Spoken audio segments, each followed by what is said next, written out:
Ako po si Miss Winnie at ito ang ating kwento. Ate, pinapasabi nga pala nung teacher ko na kailangan na daw mabayaran na lahat ng kulang sa tuition fee ko. Kailan ba yun, Cholo? Sa susunod na linggo na raw, Ate Casey. Ha? Sa katapusan pa kasi yung susunod na sweldo ko eh. Pasensya na, ate. Pero sabi kasi nung teacher ko na kailangan na raw na mabayaran yung lahat. Ay, hindi ba pwedeng magsulat na lang ulit ako ng letter? Tinanong ko na rin yan, ate. Pero hindi raw kasi talaga ako makakapag-take ng exam hanggat may balance pa ako sa school. At saka sunod-sunod na rin daw kasi yung letter na binibigay natin. Kaya siguro ayaw na nilang tumanggap pa. O sige, gagawa ni ate ng paraan yan ha. Huwag kang mag-alala, hindi kita pababayaan. Mababayaran natin ng buo ang tuition fee mo sa susunod na linggo. Huwag mo nang paasahin pa yung kapatid mo, Casey. Hindi ko naman ho siya pinapaasa, tita. Ang hirap sa inyong dalawa, hindi kayo nakikinig sa akin. Bakit ba kasi hindi na lang kayo tumigil sa pag-aaral? Hindi ho pwede. Pinangako ko ho kay mama na hindi ko pababayaan si Cholo nang mamatay siya. At ipinangako rin sa akin ng magaling mong ama na bibigyan niya ako ng magandang buhay. Buhay na ako ang reyna. Pero tignan niyo nga ang nangyari. Sumunod din siya kagad sa mama niyo sa langit. Buisit na buhay ito. Binigyan pa ako ng 2 anak na pasanin at palamunin. Nagtatrabaho naman ho ako habang nag-aaral ah. Hindi ko naman ho pinababayaan ang gastusin dito sa bahay, Tita Linda. Hindi pa rin naman sumasapat dahil nahahati pa rin yung pera dahil dyan sa pag-aaral niyong magkapatid. Kung hindi ka na lang sana nag-aaral pa, Casey, di sana hindi lang yung trabaho mo sa restaurant ang trabaho mo. Nakakakuha ka pa sana ng extra pang trabaho, di ba? Hindi ko ho pababayaan ang pag-aaral ko dahil huling taon ko na po ito at makakapagtapos na ako. Kung hindi rin nag-aaral yang si Cholo, di sana nakakapagtrabaho na rin yan. 17 anyos na rin naman yan. Kayang-kaya niya na magtrabaho. Magtatapos din naman po ng pag-aaral si Cholo, Tita Linda. Wala naman ho akong hinihingi sa inyo kahit 5 sa aming magkapatid eh. Talagang wala kayong mahihita sa akin. Hindi ko nga kayo kaano-ano eh. Kung hindi lang ako natatakot sa multo ng ama nyo, matagal ko na kayong pinabayaan na magpalaboy-laboy sa gitna ng kalsada, no? Ang sabihin mo, hindi mo kami mapalayas dahil ako ang gumagawa ng pera sa bahay na ito. Ano? May binubulong-bulong ka pa dyan, Casey? Wala ho, Tita Linda.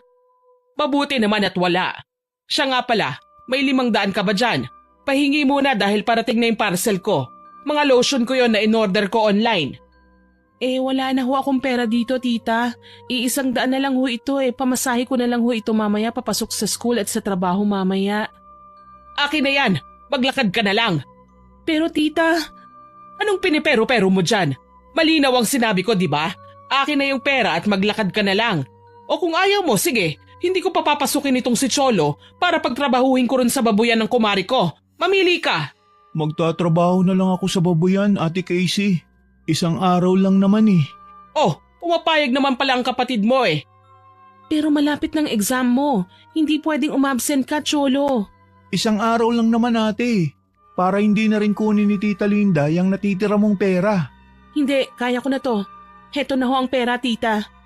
O yan, ibibigay mo rin naman pala eh. Ang dami mo pang sinabi.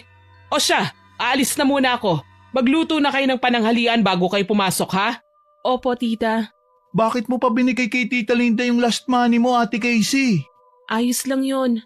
Pero mas lalo kang mapapagod sa paglalakad. Ang layo pa naman ng school mo tapos noong restaurant na pinagtatrabahuan mo.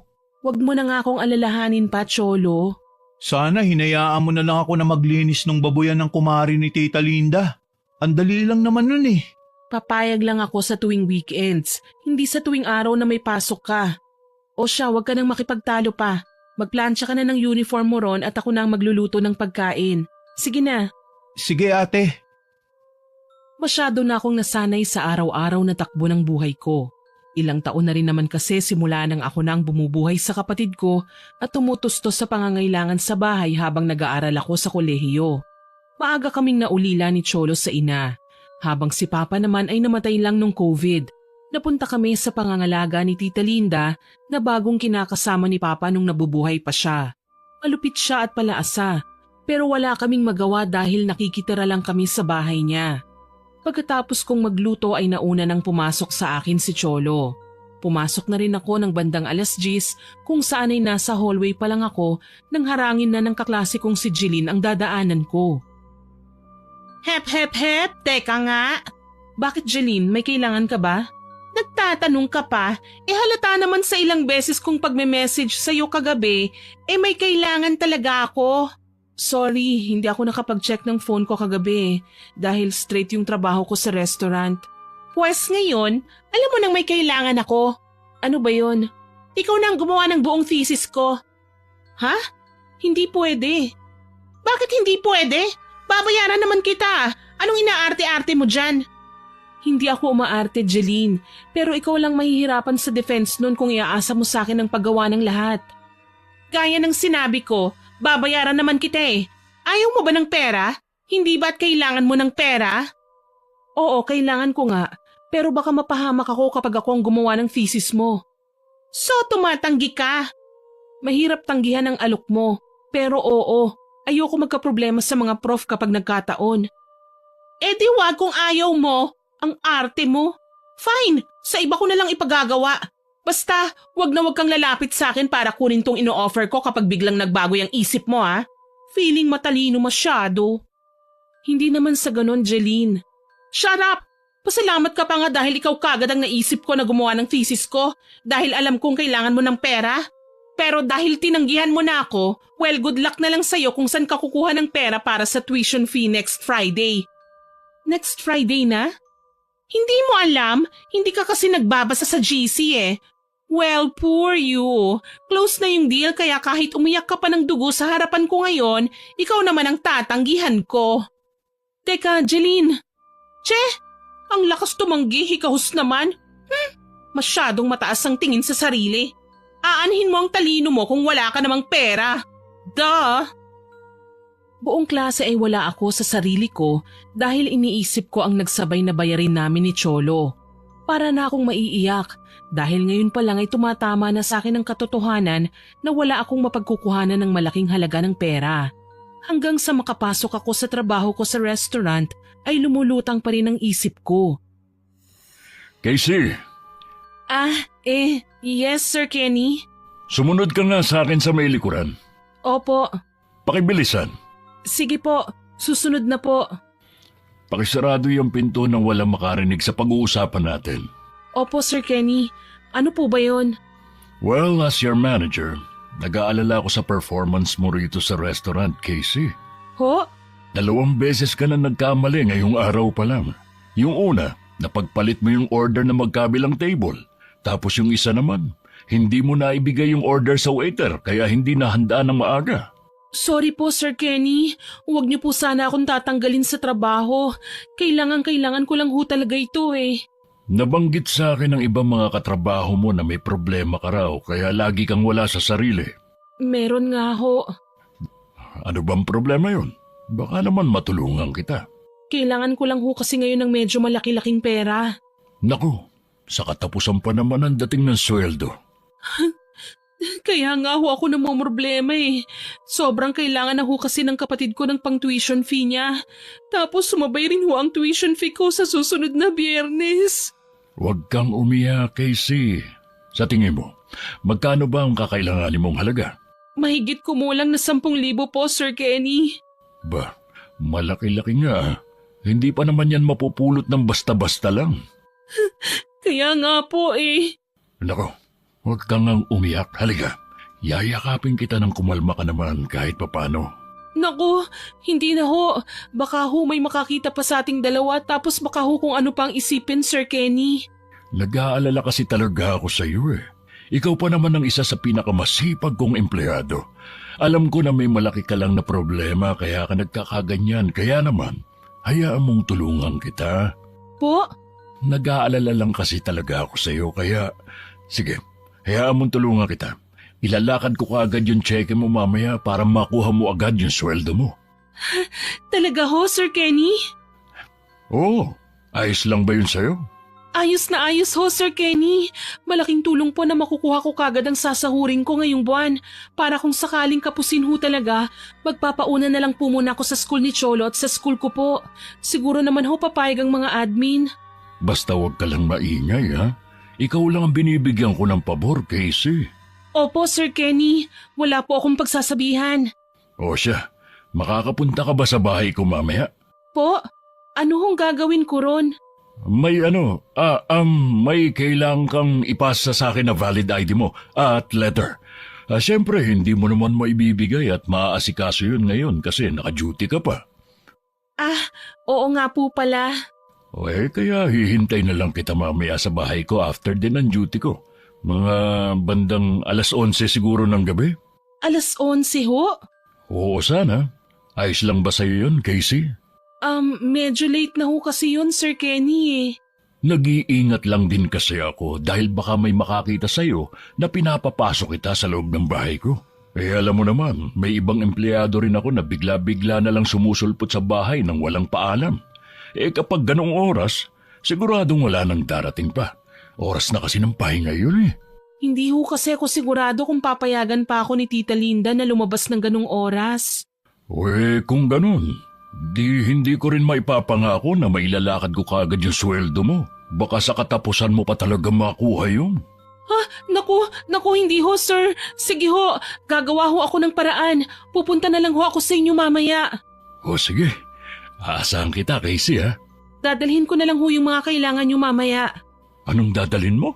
Yung ID at yung letter po, hindi po ba? Oo nga, yun nga. Pasensya na, nawala agad sa isip ko eh. Wala ho yun. Sige na, back to work na. Hihintayin kita mamaya, Casey ha. Okay, Sir Kenny. Napangiti ako na may kasamang konting pagkailang nang pasimpleng haplusin pa ni Sir Kenny ang braso ko bago siya tuluyang pumasok sa restaurant. Pero kahit ganon, hindi ko na yun masyadong pinagtuunan pa ng pansin. Nang sumapit ang 11:00 ng gabi, sakto at lasing na umuwi si Tita Linda. Kaya naman naisipan kong tumakas at pumunta sa bahay ni Sir Kenny. Kumatok ako na kaagad naman niyang pinagbuksan. Casey. Magandang gabi ho, Sir Kenny. Buti naman at pumunta ka. Akala ko hindi ka na makakarating eh. Na-late lang ho ako kasi naglakad lang po ako eh. Ganun ba? Sige, pasok ka. Hindi na ho. Dito ko na lang ho iaabot yung mga kailangan nyo, Sir Kenny. Nandito lang naman ho eh. Kukunin ko lang po sa bag. Pumasok ka na muna rito sa loob, Casey. Halatang pagod na pagod ka sa malayong paglalakad mo eh. Papainumin muna kita ng tubig.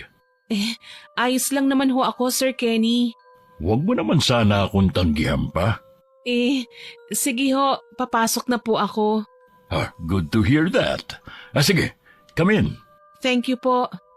Gusto mo ba ng tubig, kape, o beer?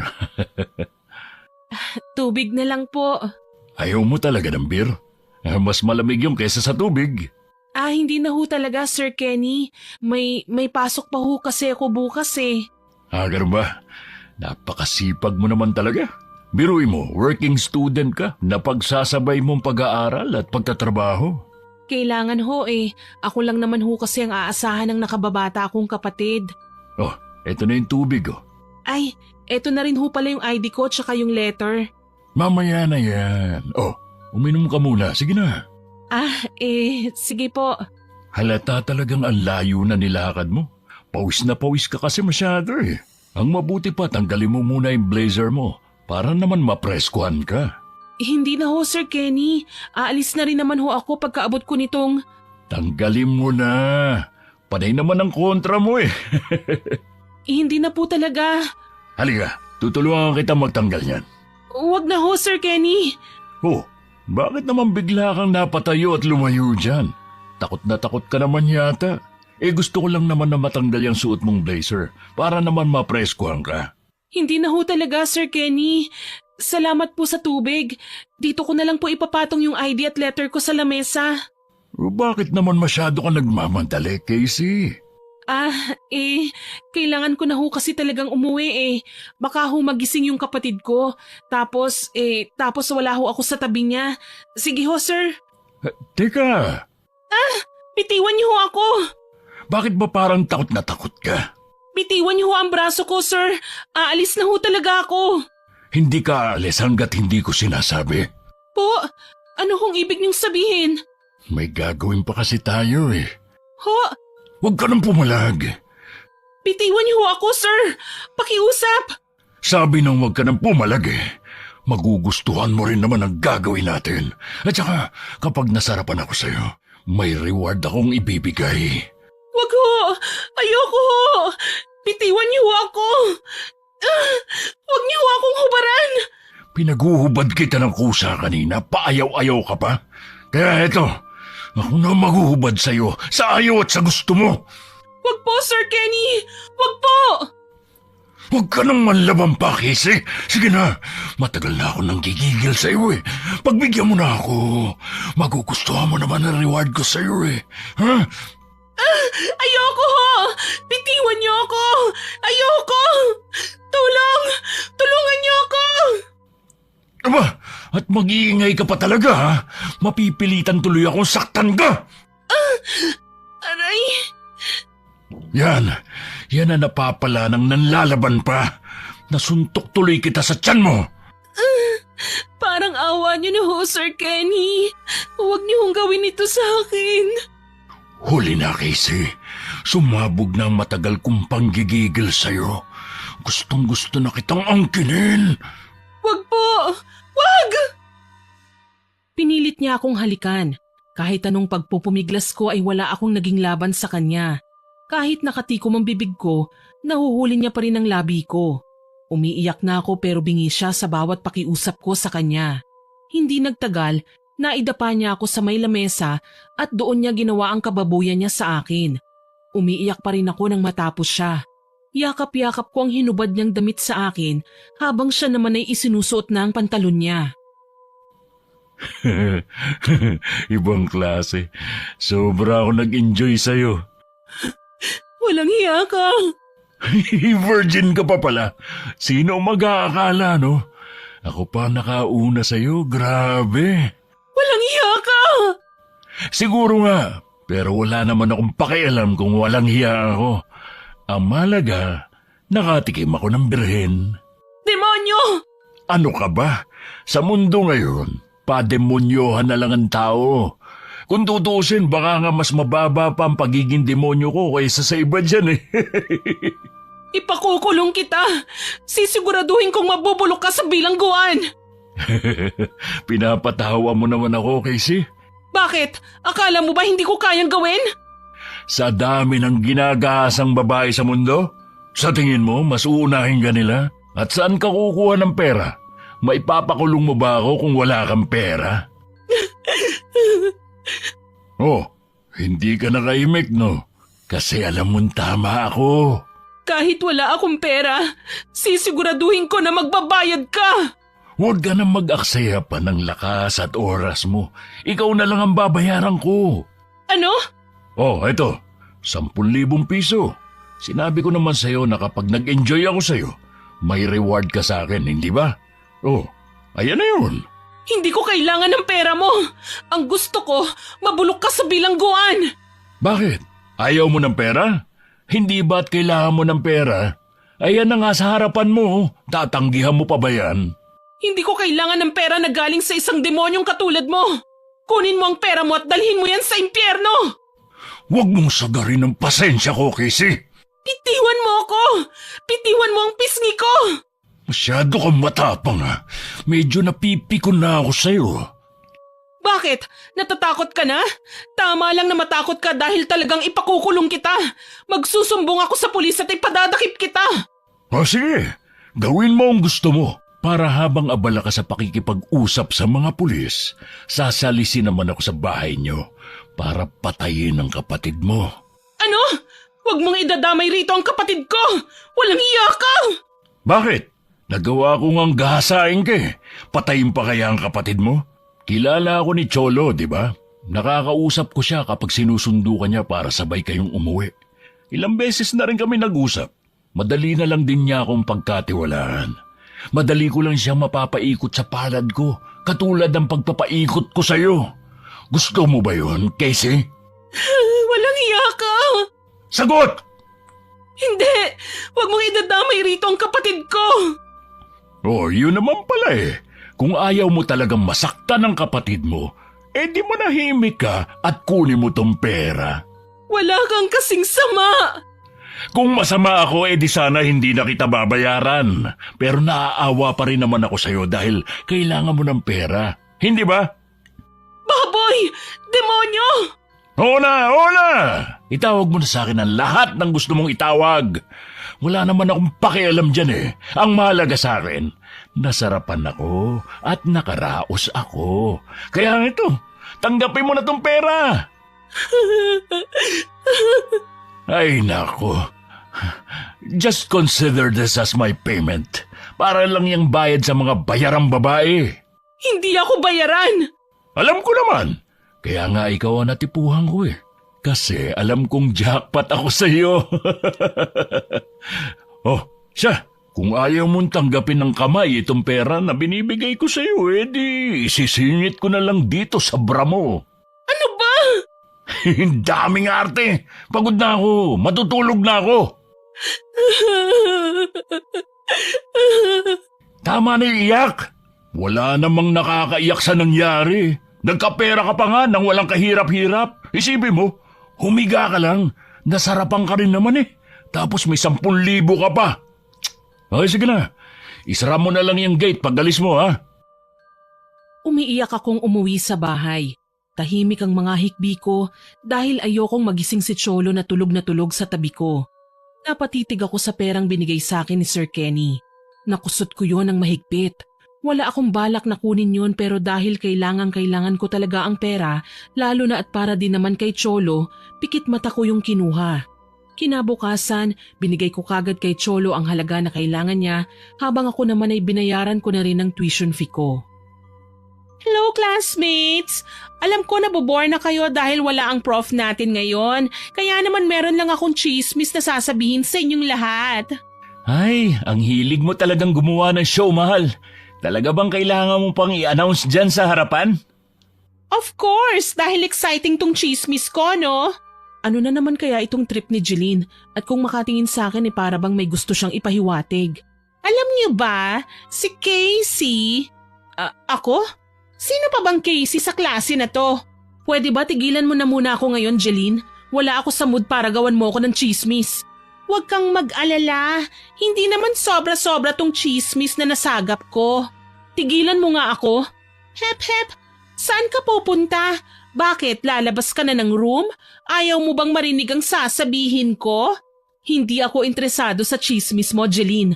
Lalo na kung gawa-gawa mo lang yan. Gawa-gawa? Balita ako nakapagbayad ka sa registrar ng tuition fee natin ngayong SEMA. Ano naman? Ano naman ang chismis doon? At saan ka naman kumuha ng ganong kalaking pera kaagad-agad? Mukhang alam na dis. Sigurado ako na nagpagamit ka ng katawan mo, no? Sa madaling salita, namokpok ka. Ano? Bawiin mo yung sinabi mo. Bakit? May masama ba akong sinabi? Hindi totoo ang sinabi mo, Jeline. Nakakapagduda naman kasi na nakapagbayad ka kagad ng tuition fee natin.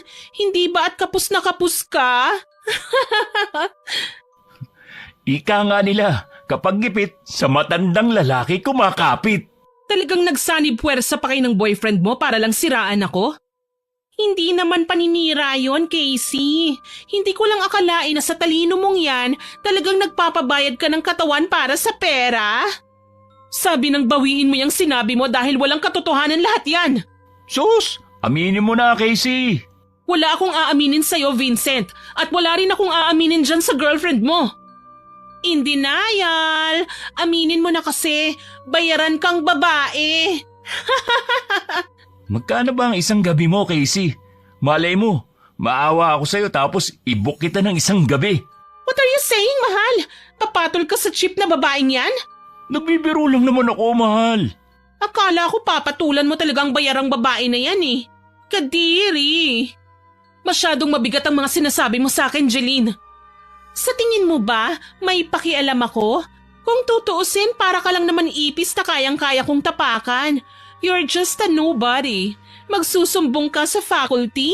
Go on, baka nakakalimutan mo. Nanay ko ang head admin dito. Sa madaling salita, wala kang magagawa kung hindi tanggapin na lang din ang mga sinasabi ko. Loser! Nababalot na ako ng galit kaya naman nagmamadali na akong lumabas ng room. Hindi na ako bumalik ng klase at mas pinili na lamang na pumunta sa trabaho. Hindi ko man gustong pumasok pero kailangan. Kahit alam kong makikita ko si Sir Kenny, wala akong magagawa dahil parte ng trabaho ko ang pagpasok. Pero nasa bungad pa lang ako ng restaurant, pinagsisihan ko na kagad ang pagbabalik ko ron. Casey, Bakit? buti naman at pumasok ka. Akala ko hindi ka papasok eh. Kung pwede lang akong hindi pumasok, hinding-hindi naman talaga ako babalik pa rito. Alam ko naman talagang babalik ka eh. Alam kong mas mahalaga sa'yo ang trabaho na to. Sumunod ka sa akin sa storage room. Ano? Bakit? Anong bakit? Manager ako rito, di ba? At bilang empleyado ko, kailangan mong sumunod sa akin sa mga pinag-uutos ko sa'yo. Kung hindi parte ng trabaho ko bilang crew ang iuutos mo sa akin, hindi ako susunod sa'yo. May magagawa ka ba? Huwag mong sabihin na dahil sa nangyari kagabi, hindi na kita mauutusan dito sa restaurant. Tatanggalin na ba kita? Nililinaw ko lang ho sa inyo, Sir Kenny. Susunod ka rin naman pala eh. Sumunod ka sa akin sa storage room. Sige po. Bilisan mo.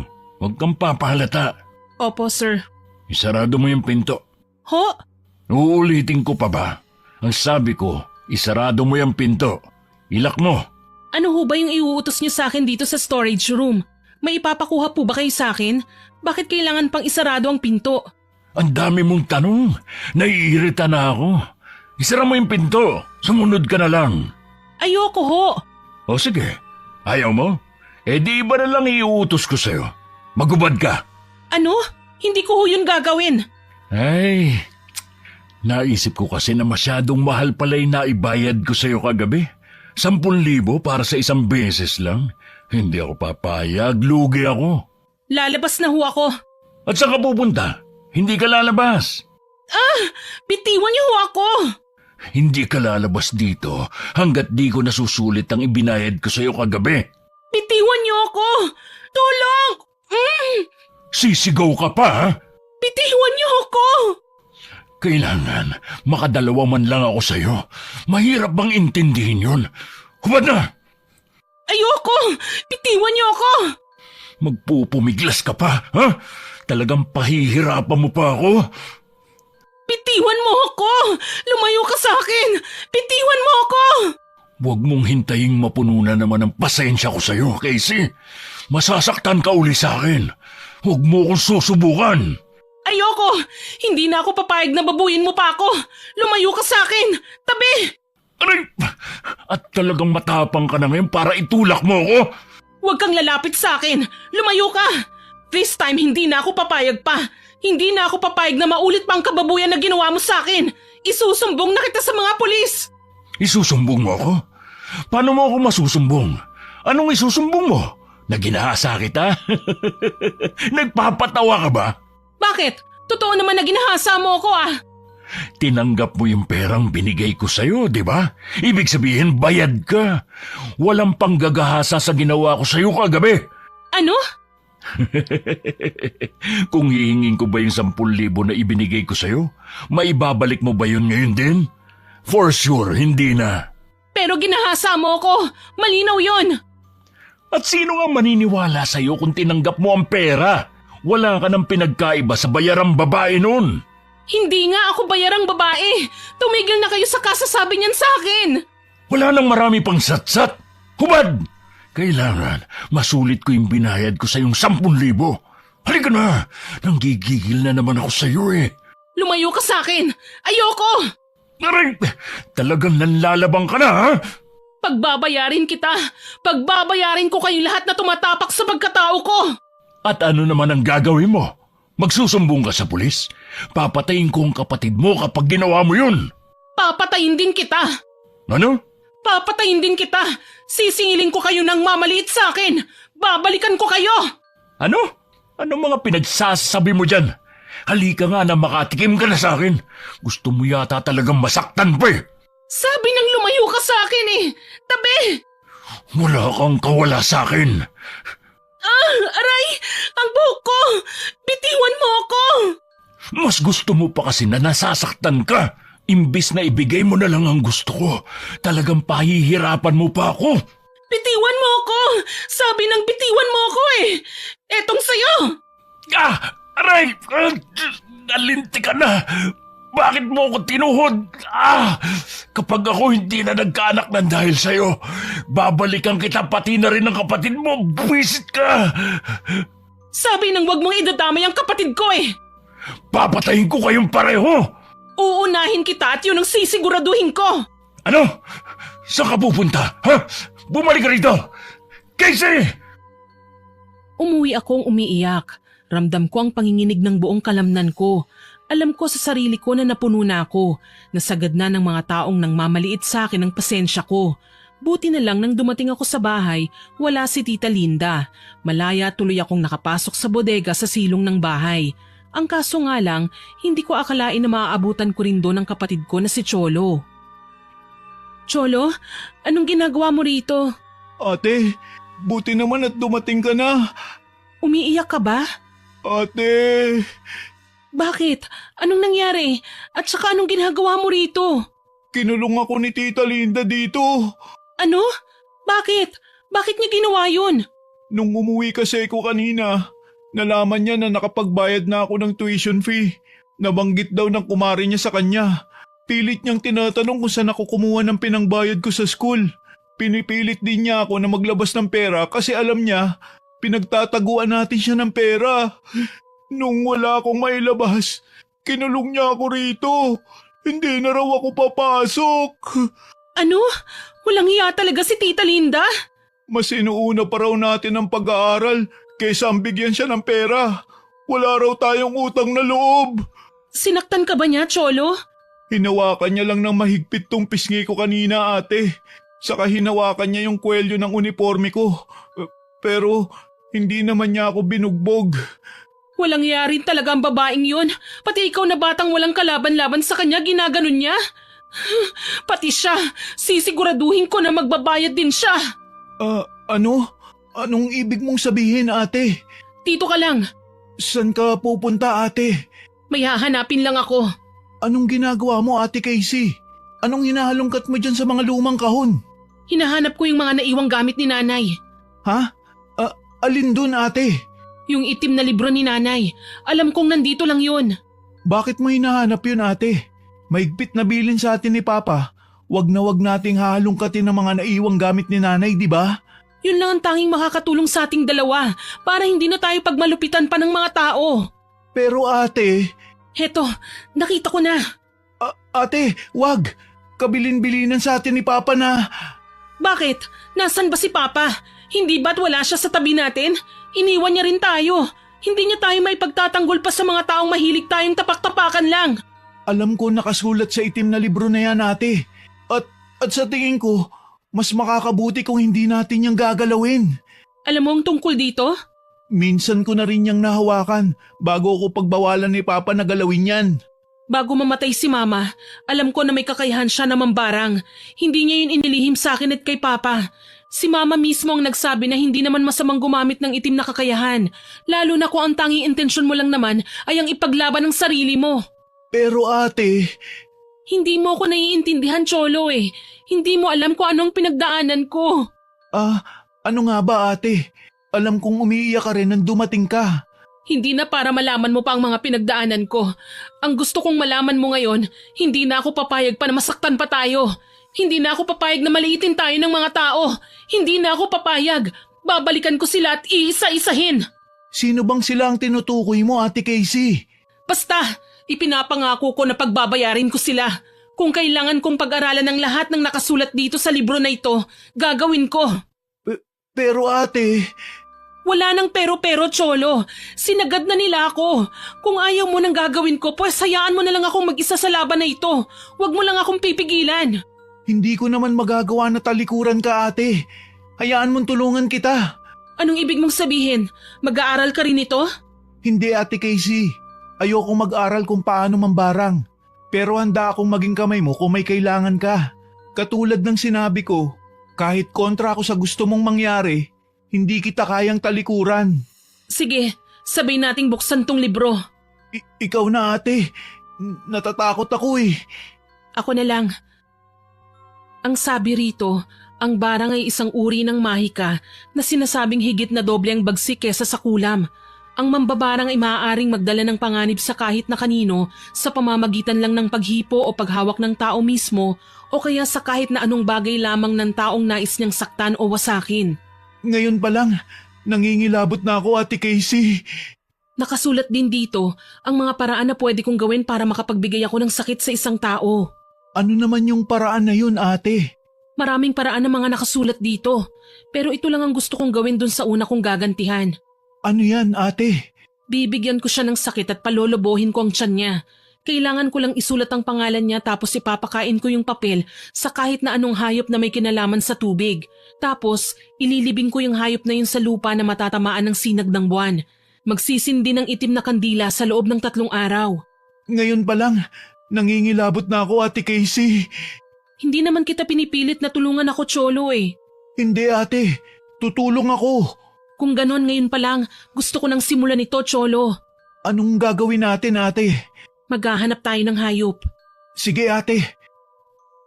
Kinagabihan, dahil lasing na umuwi si Tita Linda, kaya naman malaya kaming nakatakas ni Cholo para manghuli ng hayop. Naging madali lang naman sa amin na makahanap ng hayop na gagamitin na may kinalaman sa tubig dahil may bangbang sa likod ng bahay. Si Cholo ang nanghuli nun para sa akin. Okay na kaya tong palaka, Ate Casey?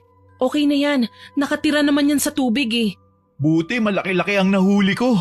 Sige na, ipatong mo na yan dito para maipakain ko na yung papel na sinulatan ko ng pangalan. Patingin nga, ate. Wag na. Bakit? Gusto ko lang naman malaman kung kaninong pangalan ang sinulat mo dyan eh. Tsaka ko na ipapaalam sa'yo. Sa ngayon, mas maganda na hindi mo muna alam, Cholo. Sige na, ihiga mo na yung palaka para maipasok ko na yung papel sa bibig niya. Sige, ate. Dito na magsisimula ang kalbaryo ng buhay mo, Sir Kenny.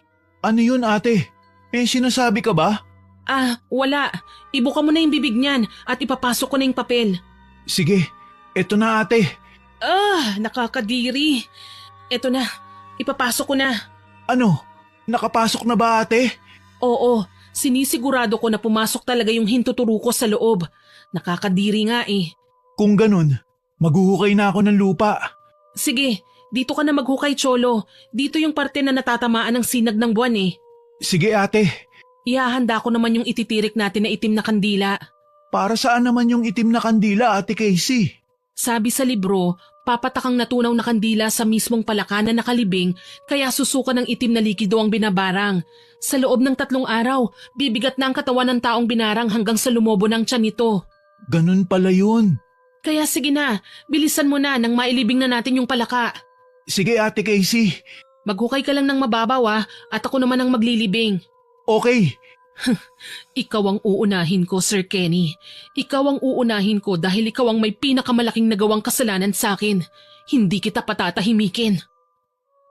Sa loob ng 3 araw ay binalik-balikan namin ni Cholo ang pinaglibingan ng palaka at matyagang sinindihan niyo ng itim na kandila. Sinadya ko rin talaga na sa 4 araw lang pumasok sa trabaho. Pagkagaling ko sa school ay doon na kagad ako dumiretso. Pagdating ko roon, hindi ko kagad nakita si Sir Kenny. Pero iba ang nabungaran ko nang kumukuha ko ng order. Look who's here, mahal! Small world! Ano pong order niyo, ma'am, sir? Hindi ko alam na nagtatrabaho ka rin pala rito. Ang dami mo naman yatang racket, Casey.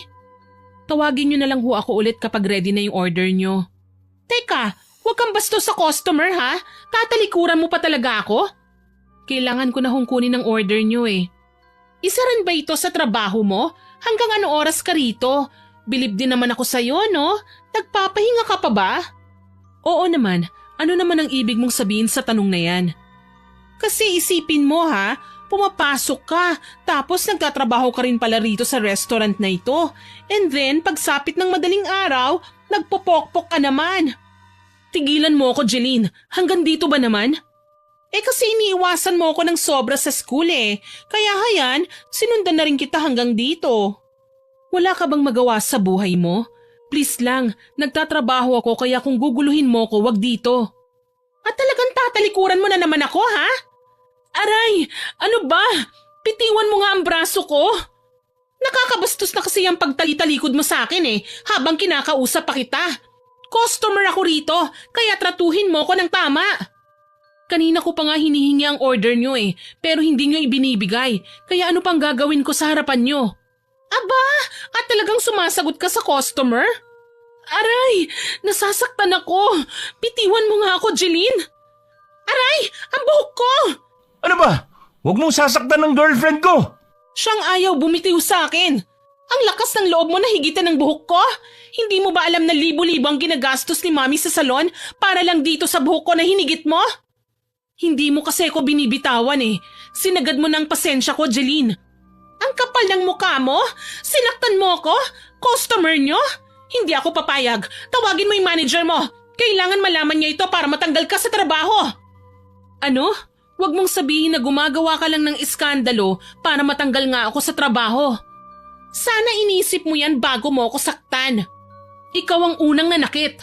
Wala akong pakialam. Sinaktan mo ang customer nyo, kaya kailangan matanggal ka sa trabaho. Tulad ng sabi ko, tawagin mo ang manager mo. Tawagin mo na! Hindi dapat pinalalagpas ang ganyang empleyado! Ano? Ano pang tinatayo-tayo mo dyan? Tawagin mo yung manager. Ako ang manager. Anong nangyayari dito? What? You're the manager? Ako nga. You look gross. Nagsiserve kayo ng pagkain tapos ganyan ang itsura mo? Oo nga. Pawis na pawis yung uniform mo. Para ka naligo sa sarili mong pawis. Pasensya na. Hindi lang maganda ang pakiramdam ko. Tumatalab na bang barang ko sa kanya? Oh well, wala akong pakialam kung masama ang pakiramdam mo, mister. Pero gusto ko lang ireklamo itong isang empleyado nyo. She pushed me. Itinulak niya ako at nasaktan ako. Ano? Ginawa mo yun kay Casey? Ayos lang ba kayo, sir? Parang nahihilo yata kayo Umiikot ang paningin ko. Hey, Mr. Manager, ano ba? Naririnig mo bang reklamo ko? Mukha yatang mawawala ng malay yung manager, mahal. Wala akong pakialam. Kailangan matanggal sa trabaho itong si Casey. Hey! Sorry, ma'am. Masama talaga ang pakiramdam ko. Yak! Huwag ka nga masyadong lumapit sa akin. Ang baho ng amoy mo. Amoy pawis ba yan? Ang sakit. Ngayon umaarte ka naman na masakit ang tiyan mo. Pakikinggan mo bang reklamo ko o tamad ka lang para asikasuhin ang complaint ko? Sa tingin ko hindi siya nagpapanggap, mahal. Mukhang hindi talaga okay ang pakiramdam nitong si Mr. Manager. Butil-butil na yung pawis niya, Parang sobrang namumutla rin siya. Umalis na nga lang tayo rito. Ano na?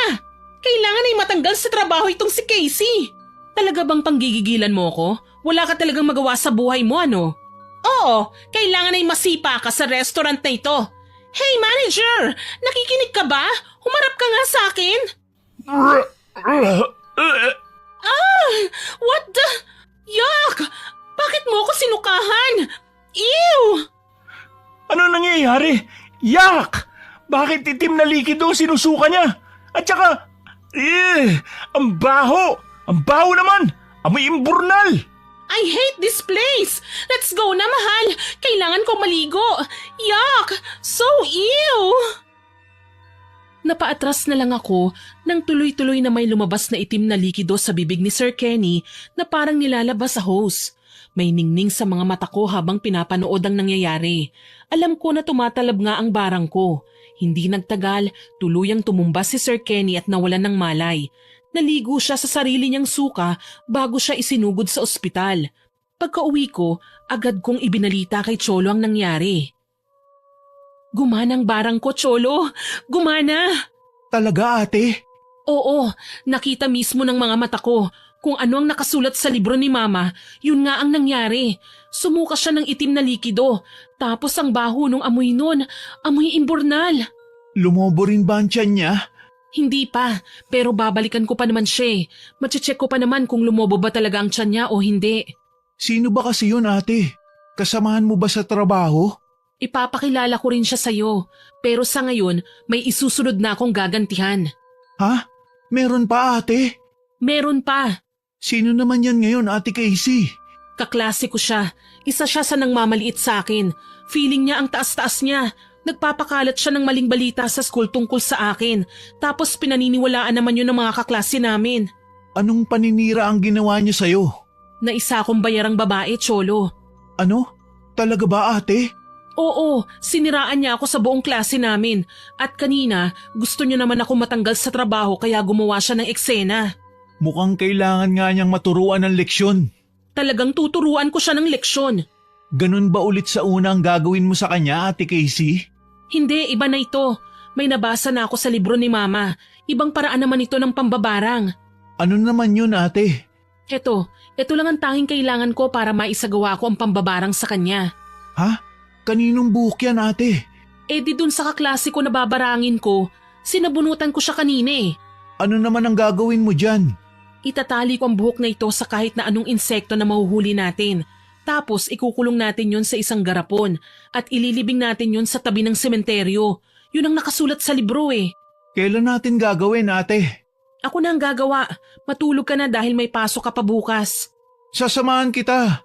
Pero gabi na, maaga pa ang pasok mo. Hindi kita pababayaan, ate. Tutulungan kita. Ako ang manghuhuli ng insekto.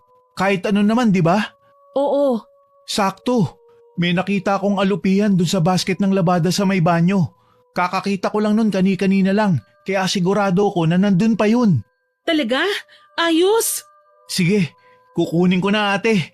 Mag-iingat ka ha. Hahanap lang ako ng garapon. Sige, ate. Bilisan lang natin baka umuwi na si Tita Linda. Teka, ngayon na rin ba tayo pupunta sa sementeryo, Ate Casey? Oo, 3 araw rin kasi bago tumalab ang barang. Gusto ko na siyang pahirapan kaya mas maaga, mas maganda. Sige, ate. Sa unang araw matapos ang isinagawa kong proseso ng pambabarang kay Jeline, wala pa akong napansin na kakaiba sa kanya.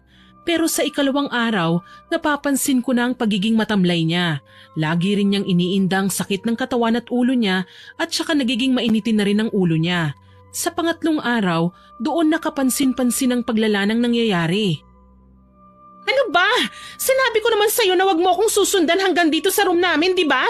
Umalis ka nga! Lumayo ka sa akin! Ano bang problema mong babae ka? Ang okay-okay lang natin nung nakaraan, di ba? At saka pinagtatawanan na ako ng mga tropa ko dahil dyan sa inaasta mo. Para ka raw baliw. Baliw? Sinong baliw? Ikaw, pinapahiya mo ako sa harap ng mga tropa ko. Parang kahapon, kumakain tayo sa restaurant. Tapos pilit mong sinasabi na may insekto yung kinakain mo kahit wala naman. Dahil meron talaga. Wala nga eh, wala. Tapos kanina, bigla ka na lang sumigaw sa gym. Sinasabi mo na punong-puno ng insekto yung bag mo, wala naman. Kung ayaw mong maniwala sa akin, di wag kang maniwala. Pero alam ko kung anong nakikita ko. Ewan ko sa'yo, baliw ka na yata. Hindi ako baliw. Tingnan mo nga sarili mo. Nakakatulog ka pa ba? Ang lalim na ng mga mata mo. Sinabi ko naman sa'yo na hindi ako makatulog ng maayos, di ba? Bakit? Dahil na naman sa sinasabi mo na parang may alupihang malaki na gumagapang sa kisame ng kwarto mo? Dahil totoong nakikita ko yon. Tapos ano? Naliligo ka sa bathtub nyo at may malaking gagamba naman. Totoo nga ang sinasabi ko, Vincent. Bakit ba ayaw mong maniwala? May nakikita nga akong insekto sa kwarto ko. May gumagapang na malaking alupihan sa kisame. Yung mga pagkain ko, hindi ko makain dahil paulit-ulit kong nakikita na may nakalahok doon na langaw, bulate at may mga lupa pa nga minsan. Ewan ko sa'yo. Lahat ng sinasabi mo, hindi ko naman nakikita. Nababaliw ka na nga talaga kung ano-ano na lang ang nakikita mo. Sabi nang hindi ako baliw eh. Umalis ka na nga sa harapan ko. Alis! Ay talaga nga alis ako. Di umalis ka. Baliw! O kayo, anong tinitingin-tingin nyo dyan sa akin? Huwag nyo akong matingnan-tingnan dyan kung ayaw nyong dukutin ko isa-isang mga mata nyo. Tapos na ang eksena. Mukhang gumagana na sa kanyang barang ko ah. Hoy mga chismosa! Hoy, makaupo na nga muna. Nakakairita. O ikaw, Pokpok, anong tinitingin-tingin mo sa akin ha? Wala naman. Huwag mo akong matignan-tingnan ha? Mukha kang may sakit. Ayos ka lang ba? Ano bang pakialam mo? Curious lang ako kung totoo ba ang mga sinasabi mo. Nakakakita ka ba talaga ng mga insekto? Totoo ba yun? O gawa-gawa mo lang? Uulitin ko. Ano bang pakialam mo? Kasi ang alam ko, kapag raw nakakakita ng mga insekto tulad ng mga malalaking gagamba o kaya malaking alupihan, may demonyo raw na lumalapit sa'yo. Ano? Totoo ba yung sinasabi mo? Oo, bakit? Totoo rin ba yung sinasabi mo? Oo, mukha ba akong nagbibiro? Tignan mo nga itong mga eye bags ko, oh. Niwala akong sapat na tulog dahil sa nangyayari sa akin. Baka naman nananaginip ka lang. Hindi! Totoong may gumagapang na malalaking alupihan sa kisame ng kwarto ko. At Oh, ano yun? Bakit ka huminto sa pagsasalita? At saka ano yung tinitignan mo sa itaas? ayun! Ha? Alin? Anong tinuturo mo? Ayun oh! Ayun yung malaking alupihan! Ha? Wala naman akong nakikita eh. Ayun! Ano ba? Bulag ka ba? Kahit itanong mo pa sa ibang mga classmates natin, wala talaga kaming nakikita. Ha? Hoy, ano ba? Para ka nakakita ng multo dyan ah. Yung alupihan! Yung alupihan may muka! Ha? Nakangiti siya sa akin. Nginingitian niya ako. Nakatingin siya sa akin ng diretso. Ano bang pinagsasasabi mo, Jeline? Wag! Hoy, baka malaglag ka dyan sa upuan, Jeline. Bakit ka ba umakyat dyan? Bumaba ka nga dyan. Ang daming insekto sa sahig. Gumagapang sila. Wala naman ah. Papalapit sila sa akin. Para silang nagkakasundo na lumapit sa akin. Gusto ko nang lumabas. Gusto ko nang umalis dito. Pinapahiya mong sarili mo, Jeline. Mukhang tama nga si Vincent. Parang nababaliw ka na. Tignan mo, pinagtitinginan ka na rin ng iba nating mga kaklase. Wala akong pakialam. Ayan na. Ayan na.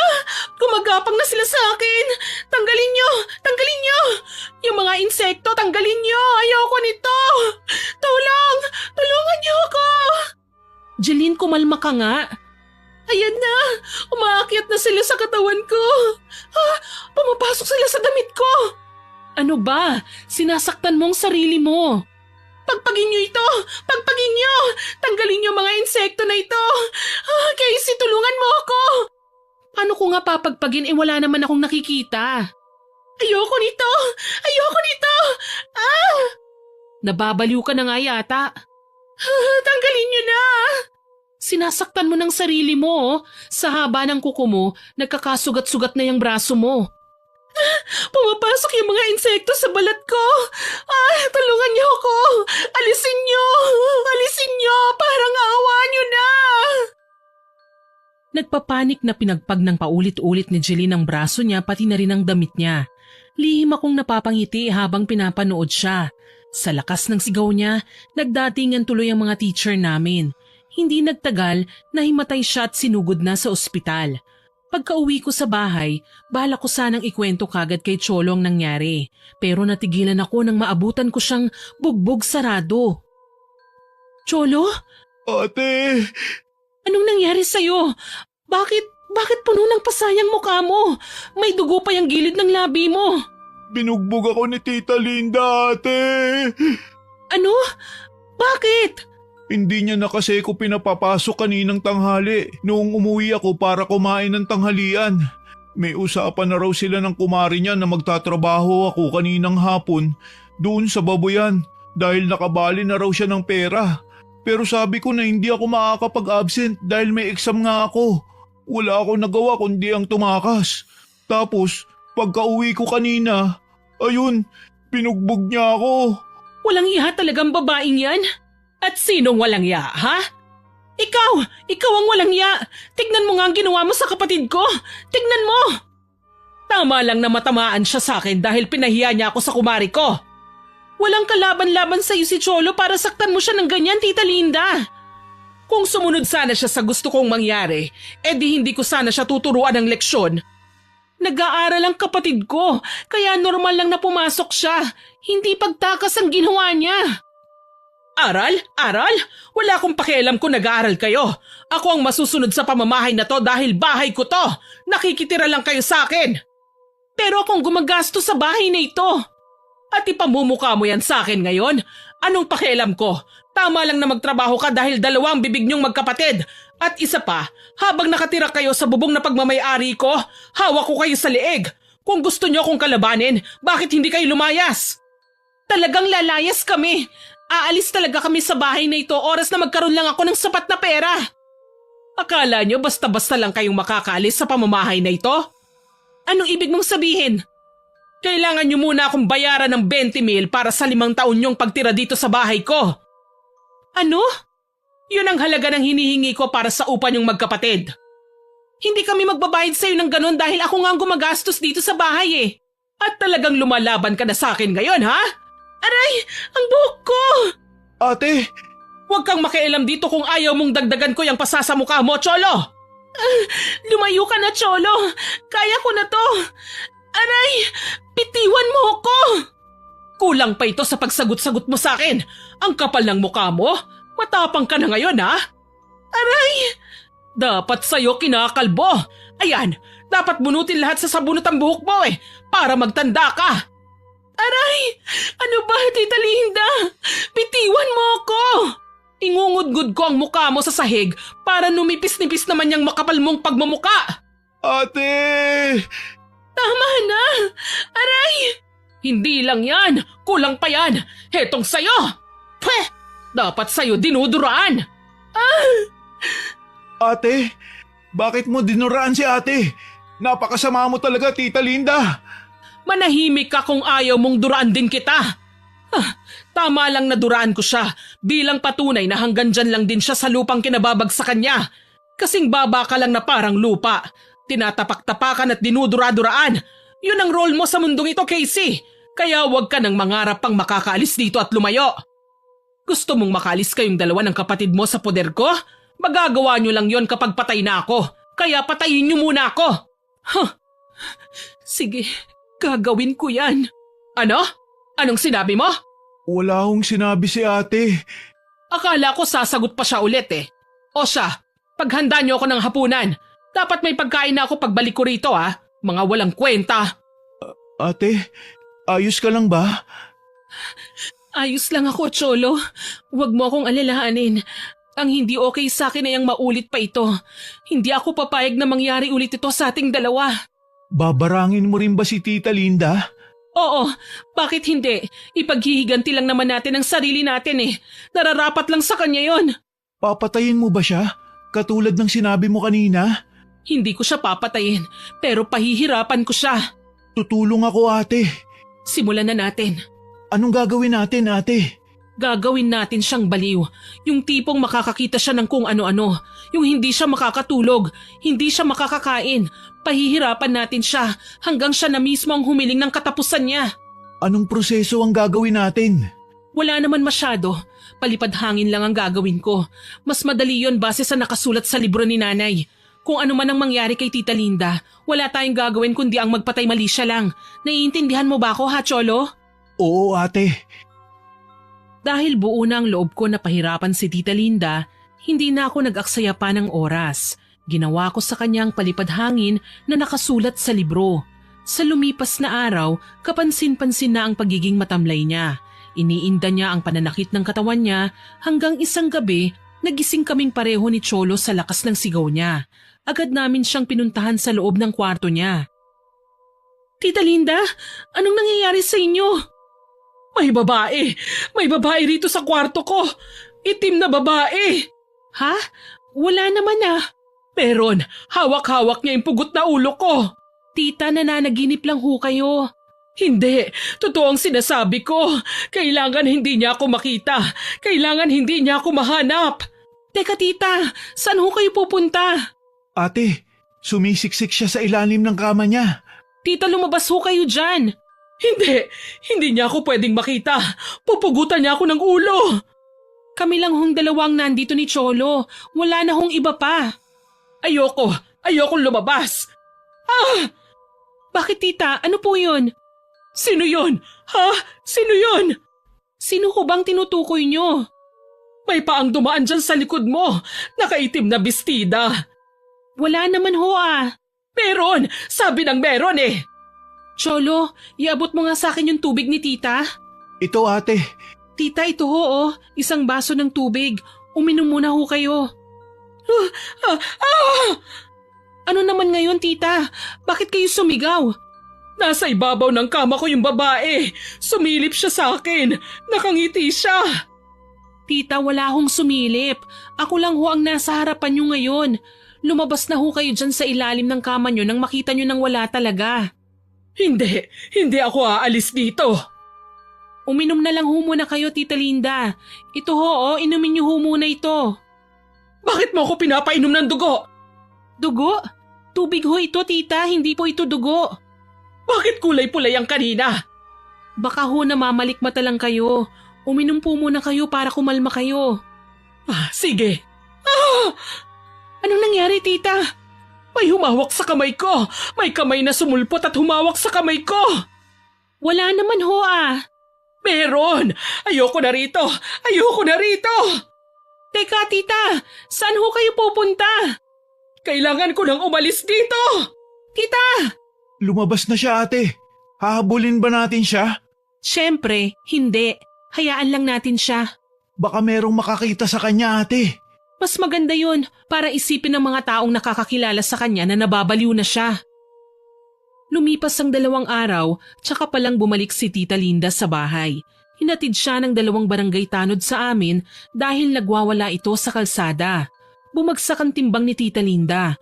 Gulo-gulo ang buhok niya at nagtamo rin siya ng maraming sugat sa katawan na napag-alaman namin ni Cholo na siya rin mismo ang nananakit sa kanyang sarili.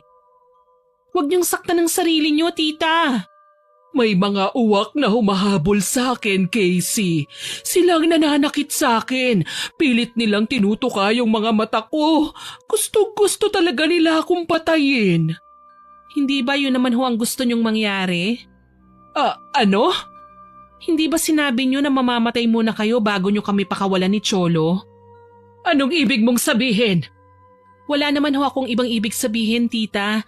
Baka kasi may nakarinig sa sinabi mo na kailangan mo munang mamatay bago kami makaalis kaya ayan, pinagbibigyan ka ng mundo.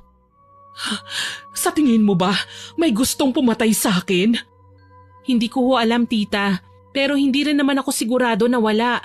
Sa sama ba naman ang ugali nyo, siguradong karma na ang humahabol sa inyo. Ano? Ayoko pang mamatay. Hindi naman ikaw ang may hawak ng buhay mo ngayon, tita Dapat na ba akong magsimba? Dapat ba akong humingi ng tawad sa kanya para matigil na itong nangyayari sa akin? Bakit kaya hindi sa akin o sa amin ni Cholo humingi ka ng tawad? Ano?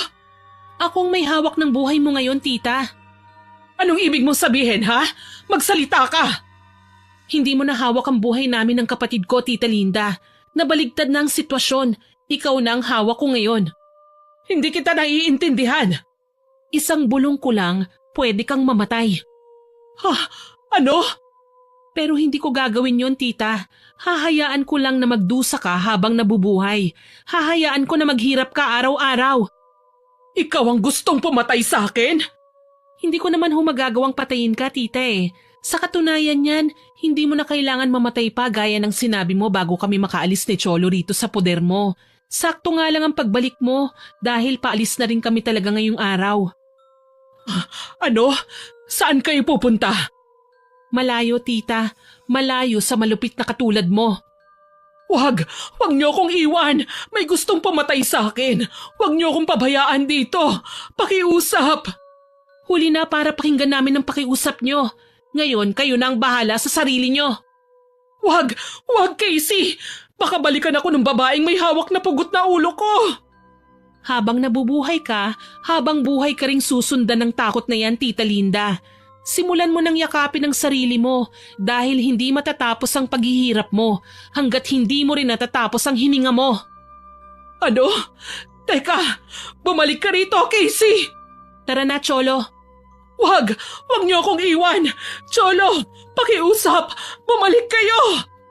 Huwag mo na siyang lingunin pa, Cholo. Dire-diretso lang ang lakad. Casey! Cholo! Bumalik kayo! Ito na ang pagtatapos ng paghihirap natin sa kamay ni Tita Linda, Cholo.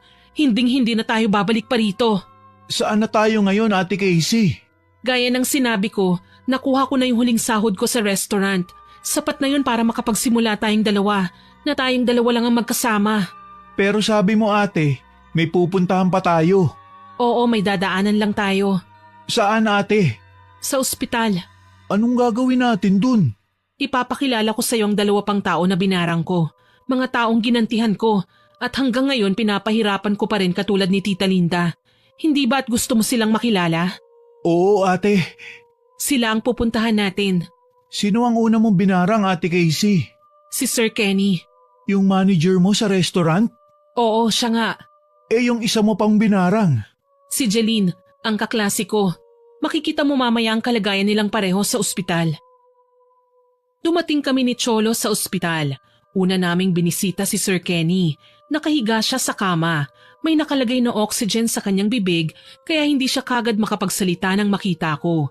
Kapansin-pansin ang malaking paglobo ng kanyang tiyan kahit halos butot balat na ang kanyang katawan. Hinitian ko siya nang makahulugan ng magtama ang mga mata namin. Tinuro niya ako pero kaagad na kaming umalis ni Cholo roon. Sa kabilang kwarto, nando naman nakahiga si Jeline. Nagsusumigaw na parang baliw. Narinig pa namin sa nurse na nagbigay na ito ng rekomendasyon sa magulang ni Jeline na ilipat na siya sa mental hospital. Pwede na tayong umalis ngayon. Tatalikuran mo na lang ba sila ng ganun, ate? Oo, nandito lang naman ako para ipakita sa iyo ang sinapit nila. Dahil na rin sa kasamaang ginawa nila sa akin. Ayun ang binalik ko, ang barangin sila. Nararapat lang yun sa kanila dahil walang kapatawaran ng dinanas ko sa kamay nila. Naiintindihan na kita ngayon, ate. Ngayon, wala na tayong rason para lingunin sila. Hindi na natin sila babalikan pa, ate. Gaya ng sinabi ko, hindi na. Aalis tayo at pupunta tayo sa lugar na malayo sa kanila. Bakit dala mo pa ang libro ni Mama, Ate Casey? Dahil hindi naman nauubos sa mga masasamang tao sa mundo, Cholo. Kahit saan tayo pumunta, may masamang tao pa rin tayong makakasalamuha. Maganda na yung handa tayo na may armas tayo panlaban sa kanila para maipagtanggol natin ang sarili natin. May bala ka pa ring mambarang, ate? Hindi ako mangangakong hindi na, pero hanggat hindi nila tayo sasaktan, hindi rin natin sila sasaktan. Tara na, may iiwan na tayo ng bus. Sa totoo lang, hindi mapipigilan ng gumanti lalo na kung mabigat ang kasalanan na nagawa ng isang tao sa buhay natin. Mahirap sabihin na ipagpasa Diyos na lang ang lahat at kalimutan na lang ang mga pang-aabusong ginawa sa atin. Dahil kung madali lang gawin yun, wala na sanang itim na mahika katulad ng barang na ginagamit pamparusa sa mga nagkasala. Sana po ay nagustuhan niyo ang ibinahagi kong kwento. Pero bago po matapos ito, oras na para sa shoutout natin. Shoutout po kina Miss Anna Vencer at sa mga kasamahan niyang nakikinig from Riyadh, kay Best Friend Squad at sa mga katrabaho niya na sina Dayan, Rose, Tess, Eme, Weng, Viviana, Maki at sa amo niyang sina Hilda at Florence from Binangonan, Rizal, kay Kenny Rose Latumbo from Qatar, kay Miss Mayan Pagalia, kay RG Mabia at sa Mabia family from Camarines Norte, kay Miss Marisa Villanueva from Italy, kay Gina Fajardo Lihat na lagi daw pong nakikinig from Misamis Occidental at sa partner niyang si Dana Bonifacio Bihag, sa family Yamasaki from Japan, kay Noelin Sumandal from Palawan, kay Sir Ronald Faidalan at sa Bethany Laundry staff na sina Irene, Daisy, Ann at Tess from Cabuyao, Laguna. Shoutout din po sa Lee Channel at kay Jeneline Rodrigo at sa Alahids family, kay Jane Orencio at sa Orencio family from Bukidnon, kay Miss Marialine Roquero from Masbate, kay Mrs. B na avid fan daw po natin. Nako, salamat po ma'am. Kay Miss Roslyn Vicariato from Kuwait, Miss Rosalyn Percoma na lagi pong nagko-comment sa stories natin, kay Miss Jane Ruiza na nakikinig daw po habang namamlansya from Saudi Arabia, kay Tutsi Galula na laging may smiley emoji, kay Ma'am Rebecca Castro na nag-comment sa sugapang Mr. Upload na magaganda raw po ang kwento natin at lagi siyang nakikinig sa channel natin. Salamat po ma'am. Kay Miss Evangeline Aguilar, kay Miss Lucila Lucero, kay Chuchi Kia from North Cotabato, Miss Josephine de la Peñosa,